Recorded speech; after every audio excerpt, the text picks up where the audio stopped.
നമ്മളിവിടെ പഠിക്കുന്നത് computer application എന്ന് പറയുന്ന സബ്ജക്റ്റാണ്.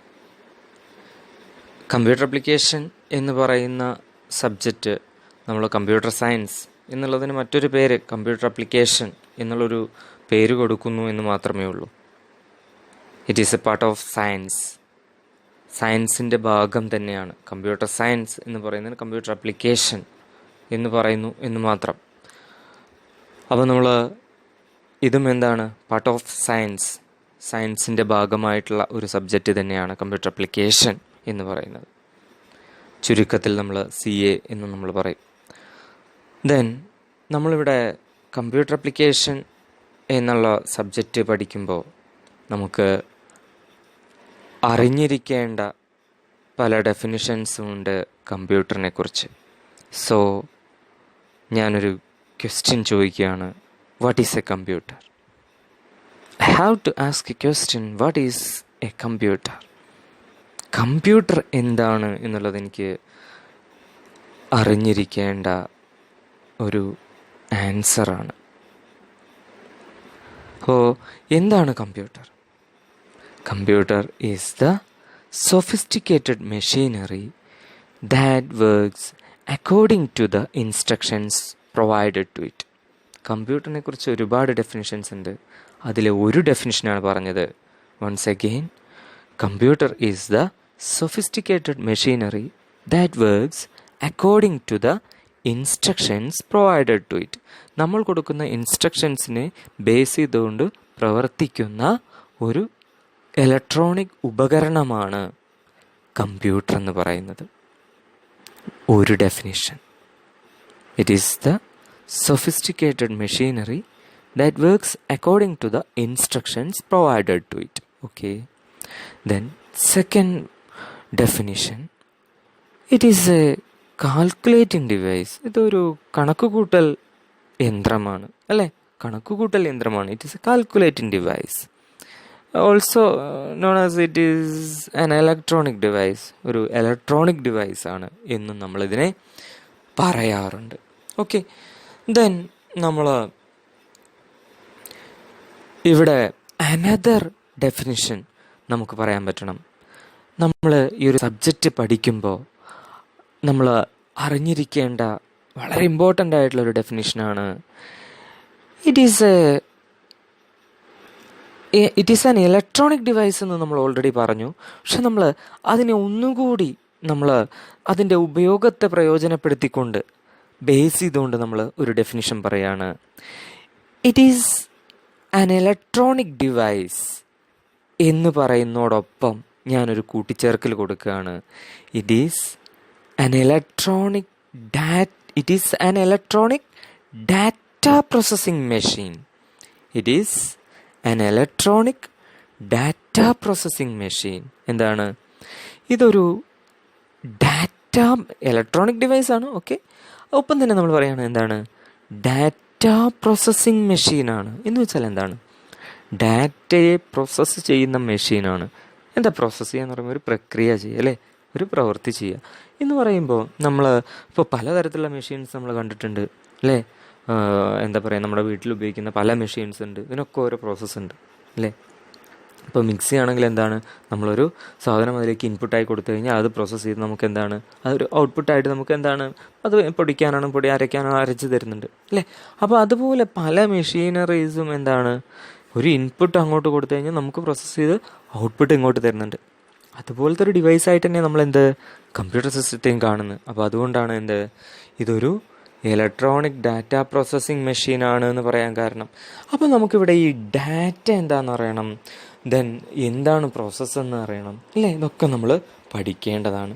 ഇതാണ് നമ്മൾ ഫസ്റ്റ് ചാപ്റ്ററിൽ നമ്മൾ പറയുന്നത് ഫണ്ടമെൻ്റൽസ് ഓഫ് കമ്പ്യൂട്ടേഴ്സ് എന്ന് പറയുന്നത്. ഫണ്ടമെൻ്റൽസ് ഓഫ് കമ്പ്യൂട്ടറിൻ്റെ അടിസ്ഥാന തത്വങ്ങളെക്കുറിച്ചാണ് നമ്മൾ ഈ ചാപ്റ്ററിൽ പഠിക്കുന്നത്. നമ്മൾ അതിന് വേണ്ട ഡെഫിനിഷൻസ് എന്താണ് കമ്പ്യൂട്ടർ എന്നുള്ള ഡെഫിനിഷൻസ് വളരെ കൃത്യമായിട്ട് നമ്മൾ പറഞ്ഞു അല്ലേ. കമ്പ്യൂട്ടറിന് പ്രത്യേകിച്ച് എന്താണ് നമുക്കറിയാം, കമ്പ്യൂട്ടറിന് സ്വയം പ്രവർത്തിക്കാനുള്ള കഴിവില്ല. അതാണ് ഞാൻ ആദ്യത്തെ ഡെഫിനിഷനിൽ പറഞ്ഞത്. എന്ന് വെച്ച് കഴിഞ്ഞാൽ it is a sophisticated machinery that works according to the instructions provided to it. നമ്മൾ കൊടുക്കുന്ന ഇൻസ്ട്രക്ഷൻസിനെ പ്രോസസ്സ് ചെയ്ത് ഔട്ട്പുട്ട് തരാനുള്ള കഴിവേ അതിനുള്ളൂ. എന്ന് വെച്ച് കഴിഞ്ഞാൽ നമ്മൾ കൊടുക്കുന്ന ഇൻസ്ട്രക്ഷൻസിനെ ബേസ് ചെയ്തുകൊണ്ട് വർക്ക് ചെയ്യുന്ന ഒരു മെഷീനറിയാണ് എന്ത്, കമ്പ്യൂട്ടർ സിസ്റ്റം എന്ന് പറയുന്നത്. സോ നമ്മൾ കൊടുക്കുന്ന ഇൻപുട്ടിനെ പ്രോസസ്സ് ചെയ്ത് ഔട്ട്പുട്ട് തരിക, അതുകൊണ്ടാണ് നമ്മൾ അതിനെ മറ്റൊരു ഡെഫിനിഷൻ ലാസ്റ്റിൽ പറഞ്ഞത്. എന്താണ്? It is an electronic data processing machine. ഒരു യന്ത്രമാണ്, ഒരു ഇലക്ട്രോണിക് ഉപകരണമാണ്. എന്താണ് അതിൻ്റെ പ്രോസസ്സ്? ഡാറ്റയെ പ്രോസസ്സ് ചെയ്യുന്ന ഒരു മെഷീനാണ്. അപ്പം നമ്മളിവിടെ ഈ ചാപ്റ്ററിൽ നമ്മൾ പറയുന്നത് കമ്പ്യൂട്ടറിന് സ്വയം പ്രവർത്തിക്കാനുള്ള കഴിവില്ല. അപ്പോൾ കമ്പ്യൂട്ടറിനെ നമ്മൾ പ്രവർത്തിപ്പിക്കുകയാണ്. അത് പ്രവർത്തിപ്പിക്കുക എന്ന് പറയുമ്പോൾ നമ്മൾ എന്താണ്, കൊടുക്കുന്ന ഇൻപുട്ടിനെ പ്രോസസ്സ് ചെയ്ത് ഔട്ട്പുട്ടാക്കി തരുന്നത്. അതുകൊണ്ടാണ് ഇതിനെ ഒരു ഡാറ്റ പ്രോസസ്സിംഗ് മെഷീൻ അല്ലെങ്കിൽ ഒരു ഡാറ്റ പ്രോസസ്സറാണ് കമ്പ്യൂട്ടർ സിസ്റ്റം എന്നും നമ്മളിതിനെ പറയാനുള്ള കാരണം. അപ്പോൾ നമ്മളിവിടെ ഫസ്റ്റ് ചാപ്റ്ററാണ് ഫണ്ടമെൻ്റൽസ് ഓഫ് കമ്പ്യൂട്ടർ എന്ന് പറയുന്ന ചാപ്റ്റർ. ഇതിൽ നമ്മൾ പ്രതിപാദിക്കുന്നതും ഇതിനെ തന്നെയാണ് കമ്പ്യൂട്ടറിൻ്റെ സ്പെഷ്യാലിറ്റി അല്ലെങ്കിൽ കമ്പ്യൂട്ടർ സിസ്റ്റം എങ്ങനെയാണ് ഒരു ഡാറ്റ പ്രോസസ്സിംഗ് മെഷീനായിട്ട് അറിയപ്പെടുന്നത് എന്നുള്ള ഒരു കൺസെപ്റ്റിനെ കുറിച്ചാണ് നമ്മളിവിടെ പഠിക്കുന്നത്. അപ്പോൾ ഇവിടെ നമ്മൾ ആദ്യമായിട്ട് ആ ഒരു ടോപ്പിക്ക് തന്നെയാണ് നമ്മളിവിടെ പറയുന്നത്. നമുക്കറിയാം കമ്പ്യൂട്ടർ സിസ്റ്റം ഉപയോഗിച്ചുകൊണ്ട് പലതരത്തിലുള്ള പർപ്പസസും നമ്മൾ ഉപയോഗിക്കുന്നുണ്ട് അല്ലേ. Education purpose, business purposes, entertainment, communication, government services, transportation, അങ്ങനെ നമ്മൾ ഇന്ന് എന്താ പറയുക ഒരുപാട് പല മേഖലകളിലും നമ്മൾ കമ്പ്യൂട്ടർ സിസ്റ്റം ഉപയോഗിക്കുന്നുണ്ട്. ഏത് മേഖലയാണെങ്കിലും ഇതൊരു ഡാറ്റ പ്രോസസ്സിംഗ് മെഷീനായിട്ടാണ് കമ്പ്യൂട്ടർ സിസ്റ്റം വർക്ക് ചെയ്യുന്നത് എന്നുള്ള കാര്യം നമ്മൾ മനസ്സിലാക്കേണ്ടതുണ്ട് അല്ലേ. അപ്പോൾ ഇവിടെ നമ്മൾ ഈ ഒരു ഡാറ്റ പ്രോസസ്സിംഗ് മെഷീൻ എന്നുള്ള ഒരു കൺസെപ്റ്റിലേക്ക് വരുമ്പോൾ നമ്മൾ ആദ്യം പഠിക്കുന്നത് ഡാറ്റ എന്താണ് ഇൻഫർമേഷൻ എന്നാണ് ഈ ചാപ്റ്ററിൽ നമ്മൾ പഠിക്കുന്നത് അല്ലേ. നമ്മൾ ഈ ഡാറ്റ ഇൻഫർമേഷൻ നമ്മൾ പലപ്പോഴും മാറി മറിഞ്ഞുമൊക്കെ നമ്മൾ അങ്ങോട്ടും ഇങ്ങോട്ടും ഒക്കെ ഉപയോഗിക്കാറുണ്ട്. അപ്പോൾ നമ്മൾ ഇതിനൊരു വ്യക്തമായിട്ടുള്ള ഡെഫിനിഷൻസ് പഠിച്ചേ തീരുള്ളൂ. അപ്പോൾ ഡാറ്റ എന്താണ് ഇൻഫർമേഷൻ എന്നുള്ളത് നിങ്ങൾ മനസ്സിലാക്കേണ്ടതുണ്ട്. അപ്പോൾ നമ്മൾ ഈ ഡാറ്റ എന്നുള്ളത് ഇൻഫർമേഷൻ എന്നുള്ളതും ഡെയിലി ലൈഫിൽ നമ്മൾ മാറി അങ്ങോട്ടും ഇങ്ങോട്ടും ഉപയോഗിക്കുന്ന സാധനങ്ങളാണ്. അപ്പോൾ എന്താണ് ഡാറ്റ എന്നുള്ളത് ഞാൻ ആദ്യമേ തന്നെ അതിൻ്റെ ഡെഫിനിഷനിലേക്ക് കടക്കുകയാണ്.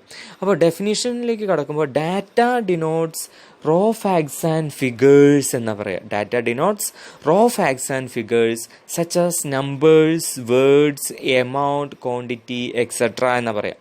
Data denotes raw facts and figures, കൃത്യമായിട്ട് ശ്രദ്ധിക്കുക, data denotes raw facts and figures such as numbers, words, quantity, then measurements etcetera എന്ന് നമ്മൾ പറയുന്നുണ്ട്.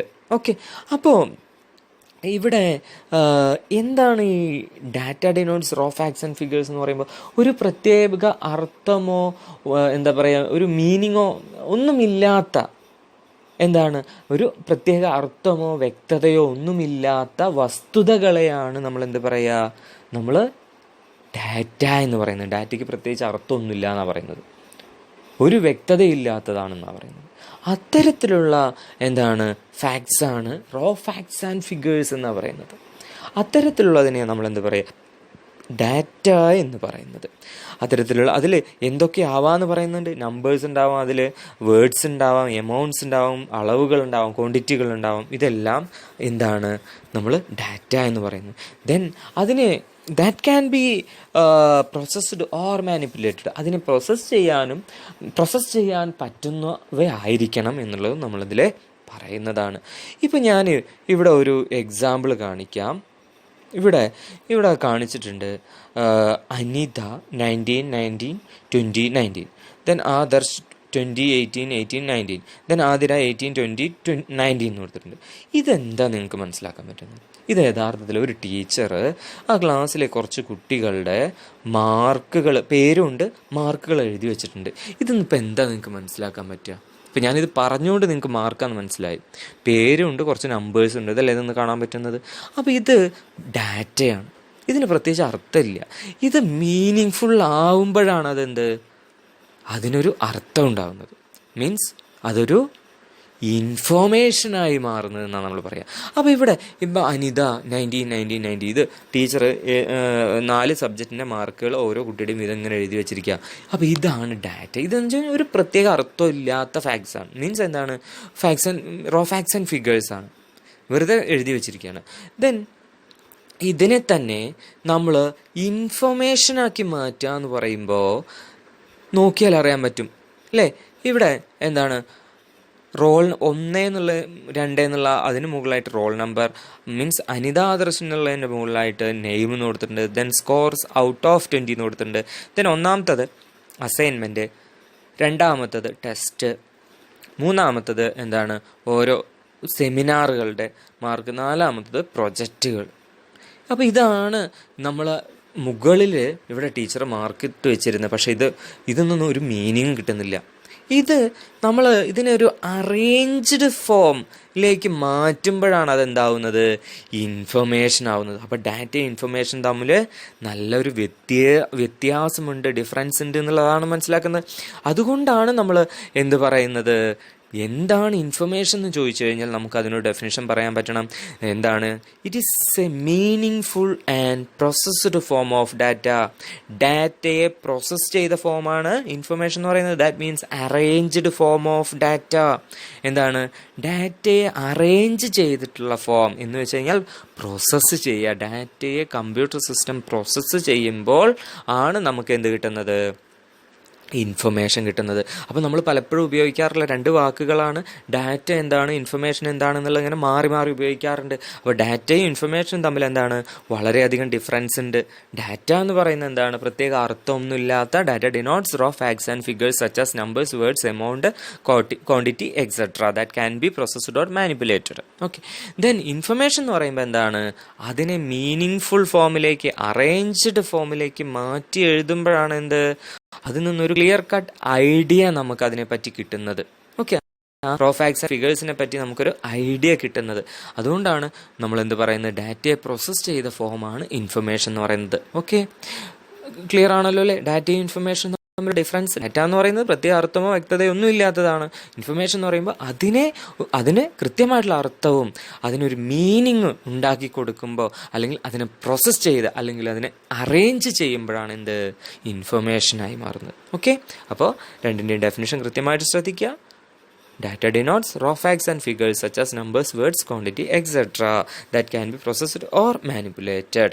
Then information means എന്താണ്, it is a meaningful and processed form of data.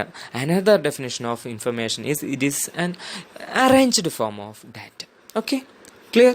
അപ്പോൾ ഈ രണ്ടും നമുക്ക് വളരെ കൃത്യമായിട്ട് മനസ്സിലാക്കാൻ പറ്റണം. ഇനി നമുക്ക് പല എക്സാമ്പിൾസ് ഒക്കെ ഇതിനു വേണ്ടി നമുക്ക് പറയാൻ പറ്റും. നമ്മുടെ SSLC ബുക്ക് എന്ന് പറയുന്നത്, നമ്മൾ അതിൻ്റെ എന്താ പറയുക, ഷീറ്റ് എല്ലാവരും നിങ്ങൾ കണ്ടിട്ടുണ്ടാവും എന്ന് വിചാരിക്കുന്നു. അപ്പോൾ അതിൽ ഓരോ സബ്ജക്റ്റുകൾക്കും നമ്മളവിടെ പേര് കൊടുത്തിട്ടുണ്ടാവും, അതിന് നേരെ ആയിരിക്കും മാർക്ക് കൊടുത്തിട്ടുണ്ടാവുക. അതുപോലെ തന്നെ നമ്മുടെ അഡ്രസ്സ്, ഡീറ്റെയിൽസ് ഒക്കെ എല്ലാത്തിനും നമ്മൾ നെയിം, അഡ്രസ്സ് എന്നൊക്കെ പറഞ്ഞ് ലേബിളൊക്കെ കൊടുക്കുന്നത് എന്തുകൊണ്ടാണ്, നമുക്ക് കൃത്യമായിട്ടുള്ളൊരു ഐഡിയ കിട്ടാൻ വേണ്ടിയിട്ടാണ്. അപ്പോൾ ഇത്തരത്തിൽ ഇപ്പോൾ നമ്മൾ ഒരു SSLC ബുക്കിൻ്റെ ഒരു മാതൃക ഇവിടെ കൊടുത്തിട്ടുണ്ട്. അപ്പോൾ നിങ്ങളിതിൻ്റെ ആദ്യത്തെ ഭാഗം നോക്കുക. Name of candidate Anitha Mohan. Then name in regional language കൊടുത്തിട്ടുണ്ട് അല്ലേ. അപ്പോൾ നമ്മൾ നോർമൽ നമ്മുടെ ലാംഗ്വേജിലാണ് നമ്മളിവിടെ കുട്ടിയുടെ പേര് എഴുതിയിട്ടുള്ളത്. അപ്പോൾ ഇവിടെ ഇതിനൊക്കെ ഒരു label, name of school, then admission number എന്നൊക്കെ നമ്മൾ കൊടുത്ത് അതിൻ്റെ നേരെയാണ് നമ്മൾ ഓരോന്നും എഴുതി പോകുന്നത്. അപ്പോൾ ഇവിടെ ഇത് ഓരോന്നും നമ്മൾ എഴുതുന്നത്, ഇപ്പോൾ വേണമെങ്കിൽ ഒരു സൈഡ് മാറ്റി ഇത് മാത്രമായിട്ട് എഴുതാമായിരുന്നു. പക്ഷെ അതൊന്നും ഒരു ഐഡിയ കിട്ടില്ല. അത് ഇപ്പോൾ എക്സാക്റ്റ്ലി എന്താണ് എന്നുള്ള കൃത്യമായിട്ടുള്ള ഐഡിയ കിട്ടാൻ വേണ്ടിയിട്ടാണ് നമ്മളെന്ത് ഇവിടെ ഓരോ ലേബൽ തന്നെ കൊടുത്തിട്ട് അതിനെ റെപ്രസെൻ്റ് ചെയ്യുന്നത്. അപ്പോഴാണത് കൃത്യമായിട്ടുള്ള ഇൻഫർമേഷനായി മാറുന്നത്. അതുപോലെ തന്നെ ഇവിടെ നോക്കുക, ഇവിടെ വെറും ഗ്രേഡാണ് കൊടുത്തിട്ടുള്ളെങ്കിൽ ഇപ്പോൾ ഈ ഗ്രേഡ് മാത്രമേ ഉള്ളൂ എങ്കിൽ ഇത് ഏതാ സബ്ജക്റ്റ് നമുക്ക് മനസ്സിലാക്കാൻ പറ്റില്ല. അപ്പോൾ അതിനു വേണ്ടി നമ്മളെന്താണ് ഇവിടെ കൃത്യമായിട്ടുള്ള ഒരു സബ്ജക്റ്റുകളും കൊടുക്കുക. ഓക്കെ, അപ്പോൾ നമ്മൾ ഈ ഒരു ചാപ്റ്ററിൽ നമ്മൾ നമ്മൾ നമ്മുടെ കമ്പ്യൂട്ടർ ആപ്ലിക്കേഷൻ എന്ന് പറയുന്ന ഭാഗത്തേക്ക് കടക്കുന്നതിന് മുമ്പ് എന്താണ് കമ്പ്യൂട്ടർ എന്നുള്ളതിനെക്കുറിച്ചുള്ള ഒരു ഐഡിയ കിട്ടണം. അതിന് വേണ്ടിയിട്ടാണ് നമ്മളിതിൽ ഒരുപാട് മാത്തമാറ്റിക്സും അതുപോലെ തന്നെ പ്രോഗ്രാമിങ്ങും ഒക്കെയാണ് നമ്മൾ കമ്പ്യൂട്ടർ ആപ്ലിക്കേഷനിൽ പഠിക്കുന്നത്. അപ്പോൾ കമ്പ്യൂട്ടർ ആപ്ലിക്കേഷൻ എന്ന് പറയുന്ന subject computer science part of science ആണ് നമ്മൾ പറഞ്ഞു. അപ്പോൾ ഇതിൽ നമ്മൾ കൃത്യമായിട്ട് പ്രോഗ്രാമിംഗ് ചെയ്യാൻ നമുക്ക് കഴിയണം. നമുക്കറിയാവുന്ന നമ്മൾ വേൾഡിൽ തന്നെ നമ്മൾ ഒരുപാട് തരത്തിലുള്ള സോഫ്റ്റ്വെയർ എൻജിനീയേഴ്സ് ഉണ്ട്. ഒരുപാട് തരത്തിലുള്ള സോഫ്റ്റ്വെയർസ് നമ്മൾ വേൾഡ് വൈഡ് ആയിട്ടുള്ള പല സോഫ്റ്റ്വെയർസൊക്കെ നിങ്ങൾ ഉപയോഗിക്കുന്നുണ്ട് അല്ലേ. ഇപ്പോൾ നിങ്ങൾ ഉപയോഗിക്കുന്ന ഗെയിമുകളാണെങ്കിലും അല്ലെങ്കിൽ എന്താ പറയുക പലതരത്തിലുള്ള സോഫ്റ്റ്വെയർ പാക്കേജസ് ഒക്കെ എന്താണ് ഡെവലപ്പ് ചെയ്യുന്നതാണ്. അപ്പോൾ അത്തരത്തിലുള്ളൊരു സോഫ്റ്റ്വെയർ ഡെവലപ്പർ അല്ലെങ്കിൽ സോഫ്റ്റ്വെയർ എൻജിനീയർ നിങ്ങൾക്കും നാളെ ആകാൻ കഴിയണം. അപ്പോൾ അതിനുള്ളൊരു കൃത്യമായിട്ടുള്ള ബേസിക് ഫൗണ്ടേഷൻ നമുക്ക് വേണം. ഫണ്ടമെൻ്റൽ ആയിട്ടുള്ള കാര്യങ്ങൾ നമ്മൾ പഠിക്കണം. അത്തരത്തിലുള്ള കാര്യങ്ങളാണ് നമ്മൾ പഠിച്ചു തുടങ്ങുന്നത്. അപ്പോൾ നമ്മൾ ഇവിടെ പഠിച്ച ഡാറ്റയും ഇൻഫർമേഷനും തമ്മിലുള്ള ഡിഫറൻസിൻ്റെ ഒരു ടേബിളാണ് നമ്മൾ വിശകലനം ചെയ്യുന്നത്. ഓക്കെ, അപ്പോൾ എന്താണ് ഡാറ്റ, എന്താണ് ഇൻഫർമേഷൻ എന്നുള്ളതിനെക്കുറിച്ച് നമ്മളിവിടെ കൃത്യമായിട്ട് പറയുന്നുണ്ട്. ആ ടേബിൾ നിങ്ങൾ കൃത്യമായിട്ടൊന്ന് പഠിക്കണം. ഞാൻ ഓരോ പോയിൻറ്റ്സ് ഇവിടെ പറയുന്നുണ്ട്. റോ ഫാക്ട്സ് ആൻഡ് ഫിഗേഴ്സ് എന്നാണ് ഒന്നാമത്തെ ടേബിൾ ഡാറ്റയുടെ താഴെയായിട്ട് കൊടുത്തിട്ടുള്ളത്. എന്താണ്, ഒരു പ്രത്യേക അർത്ഥമോ വ്യക്തതയോ ഒന്നുമില്ലാത്ത എന്താ പറയുക റോ ഫാക്ട്സ് ആൻഡ് ഫിഗേഴ്സ്, അക്കങ്ങളും അല്ലെങ്കിൽ എന്താണ് വസ്തുതകളുമാണ് എന്ത് ഡാറ്റ എന്ന് പറയുന്നത്. ദെൻ ഇൻഫർമേഷൻ എന്ന് പറയുന്നത് എന്താണ്, പ്രോസസ്ഡ് ഡാറ്റയാണ്. ദെൻ ഈ റോ ഫാക്ട്സ് ആൻഡ് ഫിഗേഴ്സിനെ പ്രോസസ്സ് ചെയ്തതാണ് എന്ത് information, processed data. Then similar to raw material, ഇവിടെയാണ് നമ്മൾ മനസ്സിലാക്കേണ്ടത്. ഇപ്പോൾ നമ്മുടെ കയ്യിലൊരു എന്താ പറയുക ഒരു മെറ്റീരിയൽ, ഒരു പേനയുണ്ടെങ്കിൽ ആ പേന ഉണ്ടാക്കാനുള്ള സാധനങ്ങൾ ആണ് നിങ്ങളുടെ കയ്യിലുള്ളതെങ്കിൽ അത് എന്താണ് സിമിലർ ടു റോ മെറ്റീരിയൽ. നമ്മളത് ആ പേന ഉണ്ടാക്കാനുള്ള എന്താണ് സാധനങ്ങളാണ് നിങ്ങളുടെ കയ്യിലുള്ളത്, അതാണ് ഡാറ്റയായിട്ട് കൺസിഡർ ചെയ്യുന്നത്. Similar to the finished product, അതൊരു പേനയായി മാറുമ്പോഴാണ് എന്ത് അത് ഇൻഫർമേഷൻ അല്ലെങ്കിൽ similar to the finished product ഒരു പേന എന്ന് നമുക്ക് പറയാൻ സാധിക്കുകയുള്ളൂ. നമ്മൾ ആ ഒരു എക്സാമ്പിൾ കൃത്യമായിട്ട് മനസ്സിലാക്കണം. ഡാറ്റ എന്ന് പറയുമ്പോൾ നമ്മൾ ഒരിക്കലും അതിനെ ഒറിജിനൽ ഒരാൾക്ക് മനസ്സിലാകുന്ന തരത്തിലേക്ക് ഒരിക്കലും അതായിട്ടില്ല, അതിനെ പ്രോസസ്സ് ചെയ്തിട്ടില്ല. അല്ലെങ്കിൽ ഒരു പ്രൊഡക്റ്റ് ആണെങ്കിൽ ആ പ്രൊഡക്റ്റ് ഡെവലപ്പ് ചെയ്യുന്നതിന് മുമ്പ് എന്താണ് അത് നോർമൽ ആ പ്രൊഡക്റ്റ് ഉണ്ടാക്കാൻ വേണ്ട മെറ്റീരിയൽസ് മാത്രമാണ് അവിടെ. ദെൻ എന്താണ് അതിനെ പ്രോസസ്സ് ചെയ്ത് ആ പ്രൊഡക്റ്റാക്കി മാറ്റുമ്പോഴാണ് നമുക്ക് അതിനൊരു പേര് കൊടുക്കാൻ പറ്റുള്ളൂ. പേനയാണെങ്കിൽ പേന എന്ന് നമുക്ക് പറയാൻ സാധിക്കുള്ളൂ. Then cannot be directly used, എന്താണ് നമുക്ക് ഡയറക്റ്റായിട്ട് ഉപയോഗിക്കാൻ പറ്റില്ല എന്നുള്ളതാണ്. ഡാറ്റയെ നമുക്ക് ഡയറക്റ്റായിട്ട് ഒരിക്കലും ഉപയോഗിക്കാൻ പറ്റില്ല. ദെൻ ഇൻഫർമേഷൻ എന്ന് പറയുമ്പോൾ it adds to knowledge and helps in taking decisions എന്ന് പറയുന്നത്. എന്താണ് നമുക്ക് ഇൻഫർമേഷൻ എന്ന് പറയുമ്പോൾ നിങ്ങൾ +1 എന്താ പറയുക ജോയിൻ ചെയ്യാനും നിങ്ങൾക്ക് സയൻസ് വേണോ കൊമേഴ്സ് വേണോ നമുക്ക് ഒരുപാട് നിങ്ങൾ ആലോചിച്ചിട്ടുണ്ടാവും.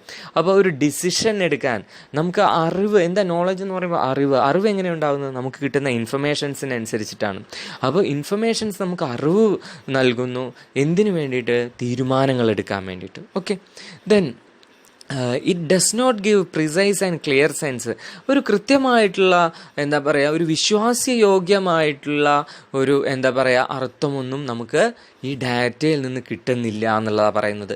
ദെൻ നമ്മൾ ഇൻഫർമേഷൻ എന്ന് പറയുന്നത് എന്താണ്, ക്ലിയർ ആൻഡ് മീനിങ് ഫുൾ, വളരെ വ്യക്തതയുള്ളതാണ്, അർത്ഥമുള്ളതാണ്, നമുക്ക് കൃത്യമായിട്ട് മനസ്സിലാക്കാൻ പറ്റും. അതാണ് ക്ലിയർ ആൻഡ് മീനിങ് ഫുൾ എന്ന് പറയുന്നത്. ഓക്കെ, അപ്പോൾ നമ്മൾ ഇവിടെ മനസ്സിലാക്കേണ്ടത് എന്താണ്, നമ്മൾ ഡാറ്റയും ഇൻഫർമേഷനും തമ്മിൽ എന്താണ് നല്ല ഡിഫറൻസ് ഉണ്ട് എന്നുള്ളതാണ്. ഓക്കെ, അപ്പോൾ നമ്മൾ ഇവിടെ ഈ നോളജ് അതുപോലെ തന്നെ ഇൻഫർമേഷൻ വളരെ റിലേറ്റഡ് ആണ്. ഇൻഫർമേഷനും നോളജും തമ്മിൽ വളരെ റിലേറ്റഡ് ആണ്. അപ്പോൾ നോളജ് എന്ന് പറയുന്നത് എങ്ങനെയാണ് ഉണ്ടാകുന്നത് എന്നുള്ള ഒരു കൺസെപ്റ്റിനെ കുറിച്ചുകൂടി ഞാനിവിടെ ഒന്ന് പറയുന്നുണ്ട്. നോളജ് എങ്ങനെയാണ് ഉണ്ടാകുന്നത്, നമുക്ക് ഇൻഫർമേഷൻസ് കളക്ട് ചെയ്യാൻ പറ്റുമ്പോഴാണ്, അല്ലെങ്കിൽ ഇൻഫർമേഷൻസ് നമുക്ക് വളരെ എന്താ പറയുക ഏബിളായിട്ടുള്ള ഇൻഫർമേഷൻസ് കിട്ടുമ്പോഴാണ് നമുക്ക് നോളജ് ഉണ്ടാകുന്നത്. ഈ നോളജിനെ നമ്മൾ കൃത്യമായിട്ട് ഉപയോഗിക്കുക എന്നുള്ളതാണ് നമ്മുടെ IQ. അതിനെ നമ്മൾ എന്താ പറയുക ഇൻ്റലിജൻസ് എന്ന് പറയുന്നത്. ഇൻ്റലിജൻസ് അല്ലേ, നമുക്ക് ഇൻഫർമേഷൻ കിട്ടുമ്പോഴാണ്, വ്യക്തമായ കൃത്യമായ ഇൻഫർമേഷൻ കിട്ടുമ്പോഴാണ് നമുക്ക് അറിവുണ്ടാവുക. ഈ അറിവിനെ ഉപയോഗിക്കുക എന്നുള്ളതിനെ നമ്മൾ എന്താ പറയുക ഇൻ്റലിജൻസ്, കൃത്യമായിട്ട് ഉപയോഗിക്കാൻ കഴിയുക എന്നുള്ളതാണ് എന്ത് ഇൻ്റലിജൻസ്. നമുക്ക് പഠിക്കാൻ കഴിയും, അത് കൃത്യമായിട്ട് പരീക്ഷയ്ക്ക് എഴുതാൻ കഴിയുക എന്നുള്ളതാണ് നമ്മുടെ ഇൻ്റലിജൻസ് എന്ന് പറയുന്നത്.